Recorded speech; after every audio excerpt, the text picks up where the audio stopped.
It was a Saturday morning, the kind where sunlight fills every corner of your small apartment and everything feels right. I was making coffee, enjoying the silence. I had lived in that place for 4 years, paid every bill on time, never asked anyone for help. It was modest, but it was mine. Then my phone buzzed. A text from my mother, Molly. "I am coming over in 30 minutes. Do not leave." Something in those words felt wrong. I did not know yet that in less than an hour, my own mother would try to erase everything I had built. Before I continue, let me know where you are watching from today. Drop your location in the comments below. If this story touches something in you, please hit that like button and subscribe to join our community. Trust me, you will want to stay for what comes next. Now let me tell you what happened when my mother walked through that door. Let me give you some background so you understand how we got here. I was 29 years old at the time this happened. I worked as an IT support specialist at a mid-sized company in the city. Nothing glamorous, no corner office or fancy title, just honest work that paid the bills and let me sleep at night, knowing I earned everything I had. My apartment was a one-bedroom place in a quiet neighborhood about 700 square feet. The rent was affordable, the neighbors were decent, and I had made it my own over 4 years of living there. I had been completely independent since I was 22. No debt. A small savings account that I added to every month. I paid my own phone bill, my own car insurance, my own everything. I never asked my mother for money. I never asked anyone for money. That was important to me. I wanted to prove that I could stand on my own 2 feet, even if my life did not look impressive from the outside. I was single, had been for a while. Dating was not really my focus. I was more interested in building stability, in creating a foundation for the future. I avoided conflict whenever I could, always tried to keep the peace, especially with family.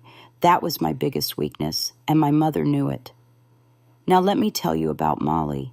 My mother was 56 years old. She had raised me and my younger sister after divorcing my father when I was 15. Dad moved to another state after the divorce. We talked occasionally, but he had learned to keep his distance from anything involving Molly. I understood why later, but back then I just thought he did not care enough to stay involved.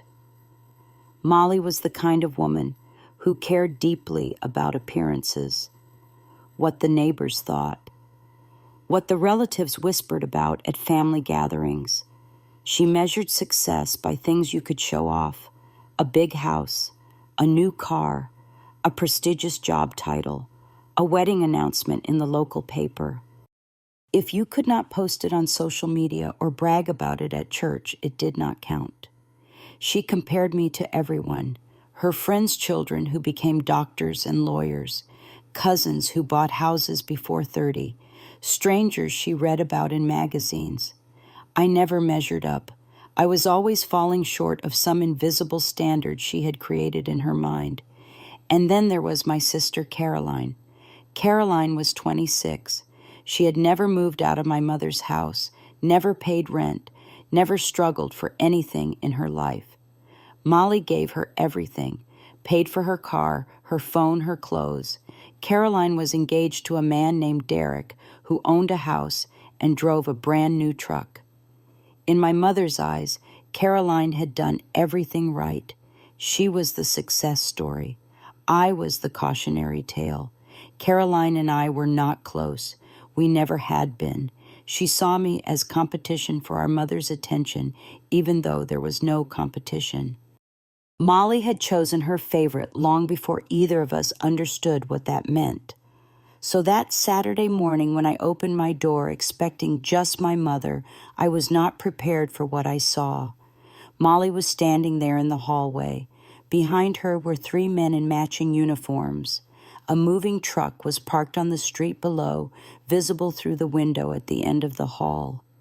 The men carried boxes and packing tape. They looked uncomfortable, like they knew something was not right about this situation. Molly walked past me into the apartment without saying hello. She started looking around, inspecting the walls, the furniture, the small kitchen, like she was evaluating a property she was about to condemn. I stood frozen by the door. "Mom, what is going on? Who are these people?" She turned to face me with a calm expression that made my stomach drop. "I have arranged for you to move out today. This apartment is embarrassing. A 29-year-old man living in a place like this. What will people think?" I could not process what I was hearing. The words made no sense. "What are you talking about? I live here. This is my home." She ignored me and turned to the movers. "Start with the bedroom. Pack everything into boxes. We need to be done by this afternoon." One of the men took a step forward. I held up my hand. "Nobody is touching anything. Mom, you need to explain right now what you think you are doing." She sighed the way she always did when I disappointed her. Heavy theatrical, designed to make me feel small. "I am trying to help you. Clearly you cannot make good decisions for yourself. This place is tiny. You have no girlfriend, no house, no real career. Derek owns a home. Derek drives a nice car. Derek has a future. What do you have?" Every word was a knife. She listed my failures like she was reading from a prepared script. The movers stood there witnessing my humiliation. Strangers watching a mother tear her own son apart. "I have already told everyone in the family that you are moving," she continued. "The church knows. The neighbors know. Do not make me a liar." Something shifted inside me in that moment. I felt it physically. A door closing somewhere deep in my chest. "I am not moving anywhere," I said. My voice shook, but the words were clear. "This is my apartment. My name is on the lease. You have no right to be here doing this." Molly's face changed. The calm mask cracked, and I saw fury underneath, pure cold fury at being defied. "If you do not do this willingly, you are no longer my son. I mean it. I will cut you off from this family completely." I looked at her, this woman who raised me, who I had spent my whole life trying to please, and I realized that nothing I ever did would be enough. It never had been. "Then I guess I'm no longer your son." The silence lasted 3 seconds. Then Molly grabbed her purse, snapped at the movers to leave, and stormed out of my apartment. The door slammed so hard the pictures on my wall rattled.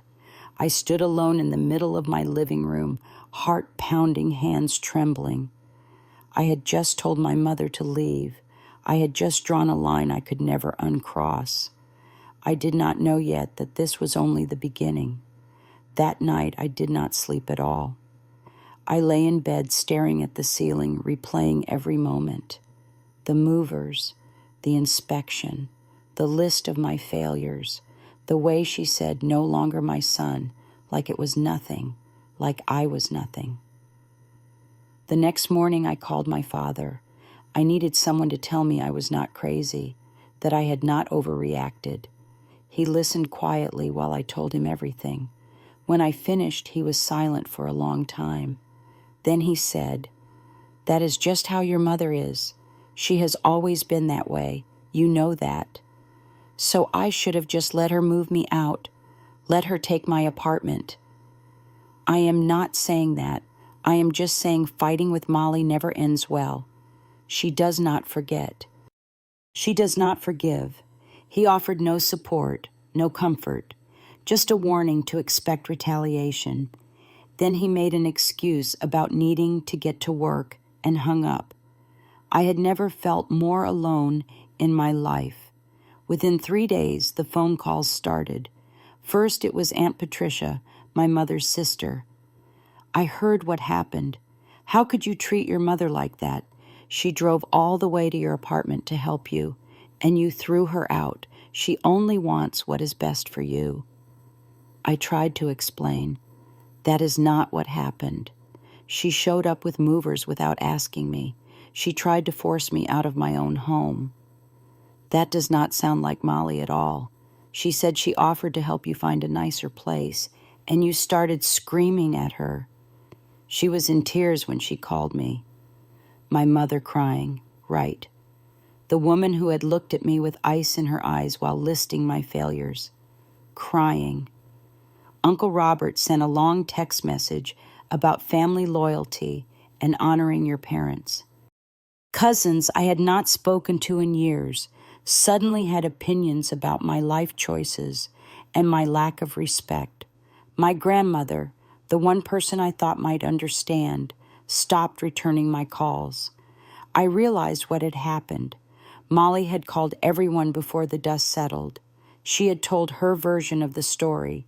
In that version, she was the victim, the loving mother who tried to help her ungrateful son. And he screamed at her, threw her out, broke her heart. Nobody believed me. Your mother would never do something like that, became a phrase I heard over and over until I wanted to scream. I was not invited to my cousin's birthday party that month. First time I had been excluded from a family event in my entire life. The message was clear. I was being punished. The isolation started to eat at me. I questioned everything. Did I overreact? Should I have just gone along with it? Was I really the problem? Meanwhile, Caroline went completely silent. This was strange because she usually texted me to gossip about family drama. She loved being the one with information, but after the incident, nothing, not a single message. I saw her posts on social media, photos of furniture shopping, paint samples, home decor magazines, captions about exciting changes coming soon and getting ready for the next chapter. I assumed it was about her upcoming wedding. Derek and his nice house. Of course she was decorating. I did not connect the dots. Not yet. At work, I started making mistakes. Small things at first, forgetting to respond to emails, missing details in reports. My manager called me into his office and asked if everything was okay at home. I lied, told him I was fine, just tired. The truth was, I could barely function. I took sick days just to stay in bed and stare at the wall. Started having anxiety attacks. My chest would tighten and I would feel like I could not breathe. This had never happened to me before. I lost weight because I forgot to eat. Food did not interest me. Nothing did. After 2 weeks of the family campaign, Molly's final weapon arrived. Silence. Complete and total silence. No more calls, no more texts, no messages through relatives. Nothing. I heard from Aunt Patricia that Molly had made an announcement. I no longer have a son. He chose that apartment over his family. Somehow the silence was worse than the attacks. When she was sending people after me, at least I knew she was thinking about me. The silence meant I had been erased, deleted from her life like I never existed. The holidays approached. I realized I would spend them alone for the first time in 29 years. Thanksgiving came. I sat in my apartment with a microwave meal and the TV on for background noise. No family dinner, no invitation, no one called to check if I was okay. I cried that night, really cried. For the first time since this whole thing started, I let myself feel the full weight of what I had lost, or what I thought I had lost. But somewhere in the middle of that grief, something else emerged. Anger. Not the hot, explosive kind, something colder, more focused. I thought about that Saturday morning, the movers arriving at the exact right time, the boxes already prepared. My mother's confidence that I would simply comply, the way she said she had already told everyone I was moving. This was not a spontaneous decision. This had been planned. And Caroline's silence, her furniture shopping, her exciting changes. A terrible suspicion began to form in my mind. I decided I needed to find out what was really going on. 3 months after that Saturday morning, the truth found me. It came in the form of a package.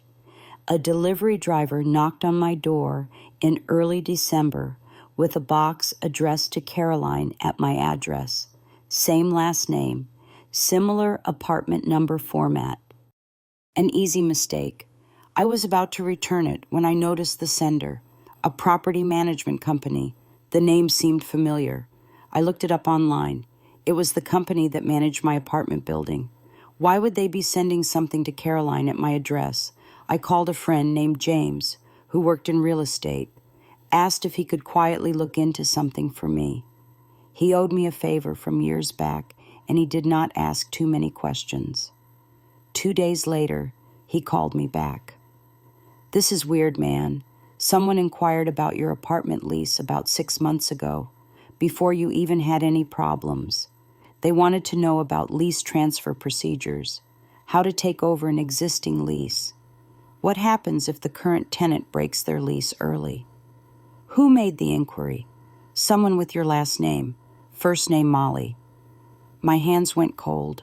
6 months before she showed up with movers. She had been researching how to take my apartment. This was never about embarrassment. This was never about helping me. I needed more evidence. I remembered something. Years ago, my mother had set up a shared cloud storage for family photos. I still had the login.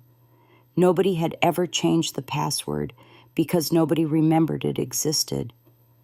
I logged in that night, navigated through old vacation photos and holiday albums.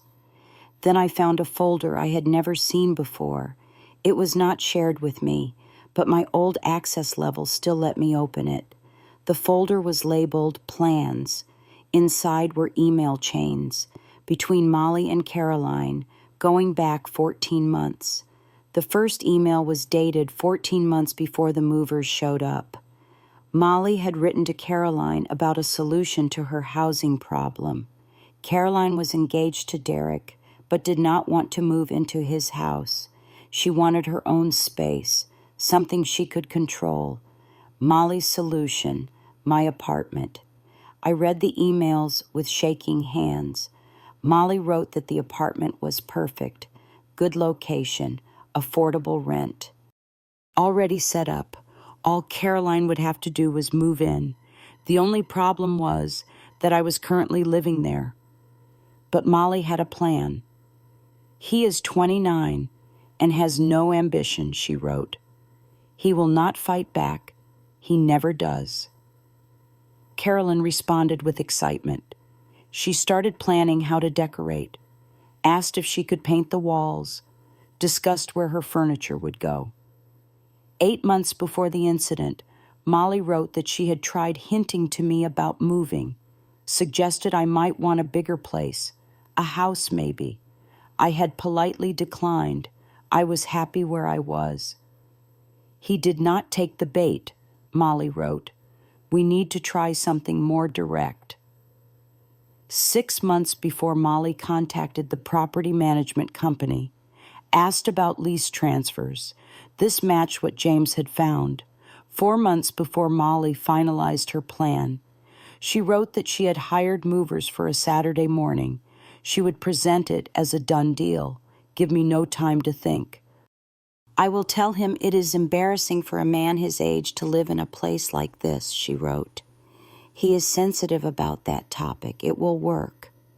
3 months before present day, right after I had refused to leave, Caroline panicked, asked what they were going to do now. Molly's response, "We will make his life difficult until he gives in. He will break eventually. I know my son."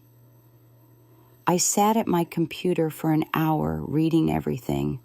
The family campaign, the isolation, the silent treatment. All of it was orchestrated, designed to break me down until I surrendered. But there was more. I found emails going back years. My mother discussing me like I was a problem to be managed. a burden to be dealt with. She called me the disappointment in multiple messages. She wrote about wishing Caroline had been her only child. Every decision she made about my life, every criticism, every comparison to more successful people. It was all calculated, not tough love, just cruelty disguised as parenting. I was never loved the way Caroline was loved. I always suspected it. Now I had proof. I saved everything. Screenshots, downloads, evidence. Then I drove to my mother's house. I did not call ahead. I wanted to see their faces when I confronted them with the truth. Both Molly and Caroline were home. I walked through the front door without knocking. They were in the living room watching television like nothing in the world was wrong. They both looked up when I entered, surprised to see me. Molly recovered first, put on her concerned mother face. "What are you doing here? I thought you made it clear you did not want to be part of this family anymore." I stood in the middle of the room, calm, cold, nothing like the panicking man who had cried on Thanksgiving. "I know everything," I said. "The emails, the plan, all 14 months of it." Molly's face went white. Caroline immediately started crying. Loud theatrical sobs designed to shift attention to her distress. "It was all her idea," Caroline said between sobs. "I did not want to do it. She made me." "Be quiet," Molly snapped at her. Then she turned back to me, already rebuilding her defenses. "I was trying to help both of you. Caroline needs a place more than you do. She's getting married. She has a future. You are just existing in that little apartment going nowhere." I did not yell, did not raise my voice at all. "You were never trying to help me. You have never seen me as your son. I was always just an obstacle between you and what you wanted. That is not true. Everything I have ever done was for your own good. I read what you wrote about me. The disappointment. You wished I had never been born." For a moment, she had no response. Her mouth opened, then closed. I held up my phone, screenshots of the emails visible on the screen. "I have everything, every message, every plan, every cruel thing you said about me when you thought I would never find out." Molly's face hardened. "Those were private conversations. So you're not denying it." Silence. I turned to Caroline. She was still crying, mascara running down her face. "You could have warned me. One text, one phone call, anything. You chose the apartment over your brother." She said nothing, just cried harder. I looked back at my mother. "I am not here to fight. I am here to tell you both that I am done, completely done." Molly tried one more time. "You are overreacting. This is exactly what I am talking about. You are too sensitive, too emotional. That is why you will never succeed at anything. I am not giving you that apartment, not because I need it, because you tried to take it through lies and manipulation. That stops now, today." I walked toward the door, then stopped. "Do not contact me. Do not send relatives to pressure me. Do not show up at my home. If you do any of those things, I will share these emails with everyone in this family, every aunt, every uncle, every cousin. They will all see exactly who you really are." For the first time in my life, my mother had nothing to say. I walked out without looking back, got in my car. My hands were shaking on the steering wheel, but I felt lighter than I had felt in months, maybe years. I drove home to my small, embarrassing, beautiful apartment, and I started my life over. I expected to feel victorious after that confrontation, like the hero at the end of a movie. But real life is not a movie. The first week after I left my mother's house, I felt empty, hollow. The grief hit me in waves. I had lost my mother. my sister, most of my extended family. The relationships were damaged beyond repair, and I was the one who had finally cut the cord. I let myself feel it, cried when I needed to cry, punched a pillow when the anger boiled over, sat in silence when there were no emotions left at all. But slowly, unexpectedly, support appeared from places I never anticipated. I finally told my manager the truth about what had been affecting my work. He listened without judgment, told me about his own complicated family situation, offered me some flexibility with my schedule while I sorted things out. A coworker named Marcus invited me to lunch. We had worked in the same department for 2 years, but never really talked beyond work topics. Over sandwiches, he told me his story. He had cut off his own parents 5 years earlier. Similar situation, toxic behavior, manipulation, control disguised as love. The first year is the hardest, he said. You will question yourself constantly, wonder if you made the right choice, but it gets better, I promise. One day you wake up and realize you can breathe again. That conversation saved me more than he will ever know. I called my father again. This time I told him everything. The emails, the 14-month plan, the things Molly had written about me. He was silent for a long time after I finished. When he spoke, his voice was different, heavier. I am so sorry, he said. I should have protected you when you were young. I was too afraid of her myself. That is why I left.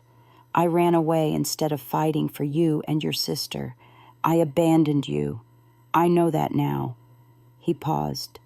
I do not deserve anything from you, but if you are willing, I would like to try again. I would like to be the father I should have been. I agreed to meet him for dinner the following week. It was awkward at first, stilted conversation, long silences, but we kept showing up, week after week, slowly rebuilding something that had been broken for 14 years. I threw myself into other things too.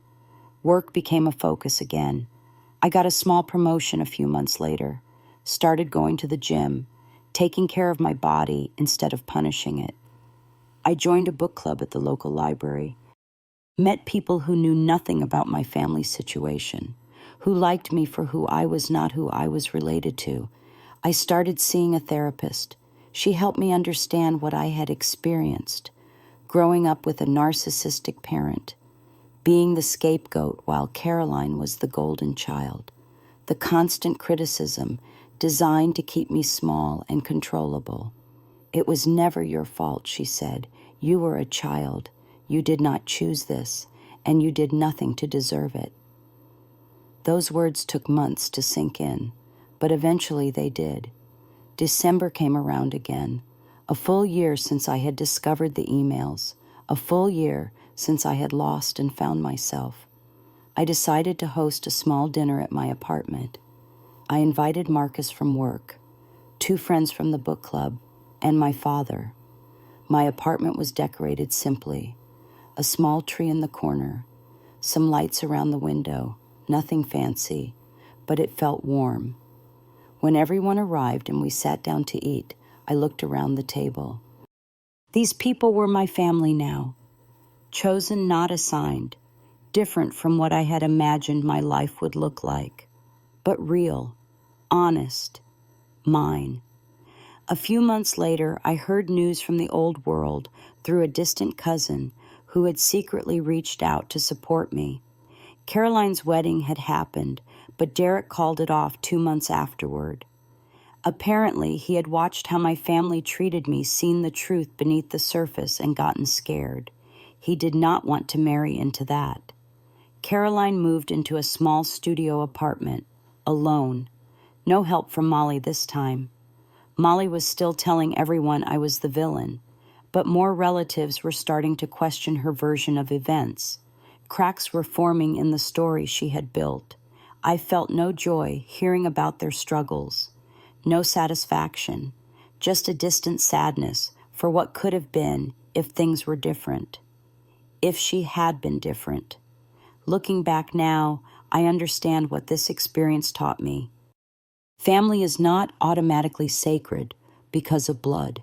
Some people will never love you the way you need to be loved, and that is not a reflection of your worth. It is a reflection of their limitations. Protecting yourself is not selfish. It is survival.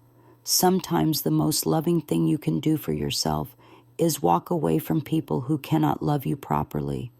The people who truly care will show it through actions, not manipulation. They will support you, not tear you down. They will celebrate your independence, not try to control it. I could have given in, moved out that Saturday, let my mother take my apartment and hand it to my sister, kept the peace, stayed in the family, but I would have lost myself in the process. And I had already spent 29 years slowly disappearing under her expectations. I could not do it anymore. My apartment is still small. My job is still ordinary. My life does not look impressive on social media, but it is mine. Every bill I pay. Every morning I wake up in peace. Every decision I make for myself. That is worth more than anything my mother could have offered. If you are watching this and you see yourself in my story, I want you to know something. Choosing yourself is not betrayal.